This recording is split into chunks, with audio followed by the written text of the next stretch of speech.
Yo, what is good? It is Jakamski once again, and today I'm gonna tackle the question of who would win in a Pokemon Squid Game. Now, this video will of course contain minor spoilers, so if you don't want to hear that, I'd advise you click off the video now. So, I'm not gonna lie, the main reason I'm making this is because I finished Squid Game in a day, and I haven't been able to stop thinking about it since, so my two favorite things kind of merged in my mind, and I came up with this. So how do I start such an opinion and luck based topic? Well, the first thing you should keep in mind is that my opinion is always right and yours is wrong if you disagree with me. I'm just kidding. But I really didn't know how to start it either, so I just opened up Tier List Maker and got to work on the first game. I then soon realized how ridiculous it was to do all Pokemon in one video considering the limited resources I have, so I just decided to do Generation 1 for this video. And if you guys like it, I'll do other generations too. But I'll just briefly explain the ones that I think need it, because otherwise this video will take about 1 hour and no one has time for that. So for the first game, red light, green light, to establish the rules, green light means to move closer to the target and red light means to stop, and if you don't stop you get executed. And there's also no Pokemon moves allowed, damaging or not, or you'll get executed, and it all has to be completed under a time limit. So here we go, getting the tier list underway. I immediately ran into a problem at Charmander because of Charmander's tail having a constant flame that would be flickering at all times. I'm going to go off the assumption that the sensor would not pick up on these flames for the Charizard fans so I don't get destroyed. But yeah, the reason Beedrill and Butterfree as well as the Pidgeline get dicked here is because they rely so heavily on their wings, so they can't just stop flapping on command without gliding or falling, which would still be moving.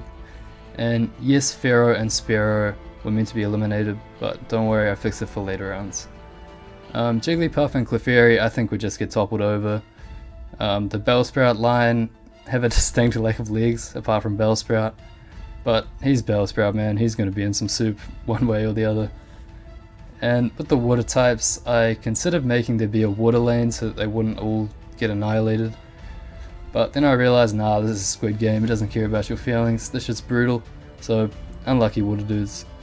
And for the likes of Magnemite and Magneton, as well as Coughing and Wheezing, unlike the Gengar line and the Abra line, I can't see these guys being able to hover in place, so they get put in the mincer too. I could definitely be wrong about that one, so I'm sorry if I am.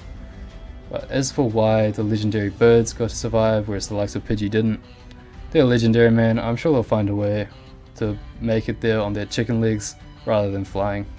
So after this brutal round we go from 151 Pokemon contestants all the way down to 93, so this meant that 58 were gone, which was even more than I expected to be eliminated from red light, green light. But yeah, some fan favourites going down like Lapras and Snorlax, but overall fans can still hold on to hope a little longer. And so with that we move on to the second game, the Honeycomb game. In this game, each Pokemon will have to carve out a little picture of either a circle, triangle, star, or umbrella into a honeycomb.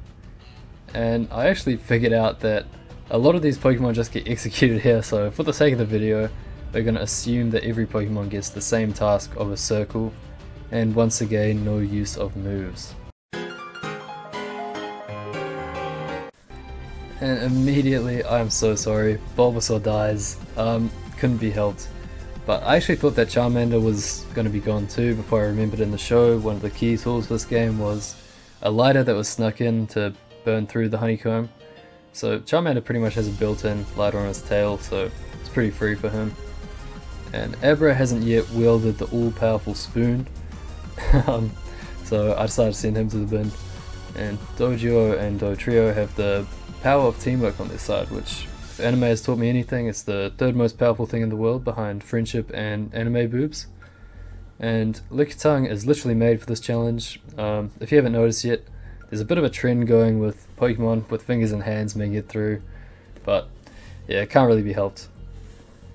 And I actually decided to make some last minute changes afterwards, which was moving Ponyta and Rapidash to the death section, just because even though they have fire on their bodies, I can't see them being precise enough to make it through, and I actually moved Mankey through to the pass section upon review, so congratulations Mankey. And so after that round, that was a game very much made for humans and not Pokemon, we have a whopping 45 Pokemon being eliminated that round, which is almost half of how much we had left, which makes me a bit worried. But we are down to just 48 Pokemon remaining, with some huge names going down that last round. As we move on to these last 4 games, it's going to get a bit mathy, but bear with me. For the tug of war game in the show, the contestants paired off into teams based on physical strength, and the Pokemon anime always depicts Pokemon as being very competent, so I'm going to go with the fact that they would do something similar. So I sorted these Pokemon into teams based off their base attack stat. There will be 8 teams of 6 that I will randomize matchups for. And in these face-offs, the winning team will be decided by the highest combined weight in kgs and base attack stats. Once again, no move use, however there's a little bit of a technicality, but I'll mention that when we get there.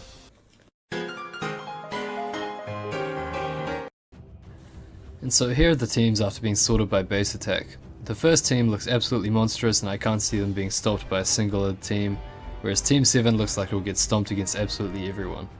Now, to address the technicality I was talking about earlier with the no moves thing is, since Ditto is in the bottom team, I'm actually going to let it have the ability Imposter, which allows it to transform without using the move Transform. So Ditto will be allowed to transform into the opposing Pokemon with the highest weight and attack stats. So here's the bracket I randomized, and the first matchup looks immediately brutal, and the second one I actually have no idea who will win, so I'll be interested to see. And the third one looks like a bit of a rip for Team 7 from the looks of it, and the fourth one also looks like a bit of a doozy, but we'll see how it goes.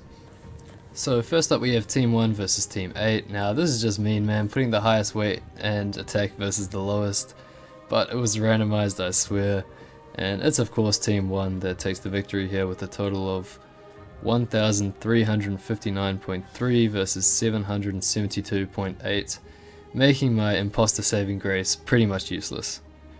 And as for matchup number 2, we've got Team 4 and 5 going head to head, which are the two middle teams, but we actually have an upset here as Team 5 take the win with a total of 828.5 to 784.2. And moving on to matchup number 3, we have the pathetic Team 7 versus the almighty Team 2. And Team 7 of course get crushed by a whopping 1054.5 versus a measly 443.6. And also a quick fun fact is that Haunter weighs only 0.1 kgs. And all I'm gonna say is homie needs to eat something, man. That cannot be healthy. No matter if you're a ghost or a human. But for the fourth and final matchup of Tug of War, we've got Team 3 versus Team 6, which Team 3 don't have too much trouble with, taking it comfortably with 852 to 628.6. So after that round we're left with just 24 Pokemon remaining, halving our total amount from last round, and the fourth game is Marbles. Now I don't really know how to go about this one. I thought long and hard about how to figure out who would win in each Marble game, but ultimately since there's no intelligence stat I just had to coin flip it after putting them into pairs. And as for the rules of marbles, you have to try win the other player's marbles without using any violence. So like I said, it was just a matter of coin flipping for this one, so the first Pokemon off the pair was heads and the second was tails. But yeah, I was really relieved that I got some cool Pokemon that got through, because I was really stressed I'd be stuck with the lineup like Mankey, Marowak, Parasect, you know, all those guys. But yeah, this video has taken so much time and effort, so if you're still here, thank you so much for watching, and your support means a lot to me, and a sub or a like would be much appreciated. But enough shameless begging, and on to more important things. We're now down to our top 12 Pokemon and the penultimate game. The next game is a game where Pokemon will have to jump from glass panel to glass panel, but one of the two panels in front of them will be tempered glass and the other one will be normal glass. They have to make this decision 12 times, so I randomly assigned each Pokemon a number between 1 and 12 and then coin flipped each jump. And flying is not permitted, so they have to put their full weight on the glass. And so here we go, back in the tier list. Heads means that they make the right decision and jump onto the tempered glass, and tails means that they fall to their doom.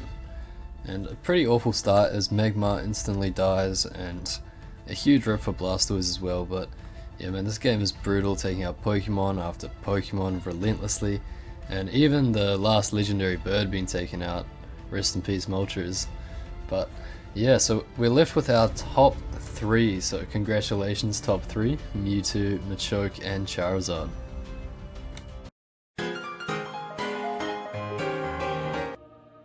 And so we move on to the final game, Squid Game, which is pretty much just who can kill each other with no rules in play. But it has a pretty clear-cut winner in my opinion, and that Pokemon is none other than Mewtwo. Now, this is because Machoke just pretty much gets one-shot by Mewtwo, and there's no way this Charizard is soloing Mewtwo, so no matter which way you cut it, we're left with our grand champion Mewtwo. Congratulations.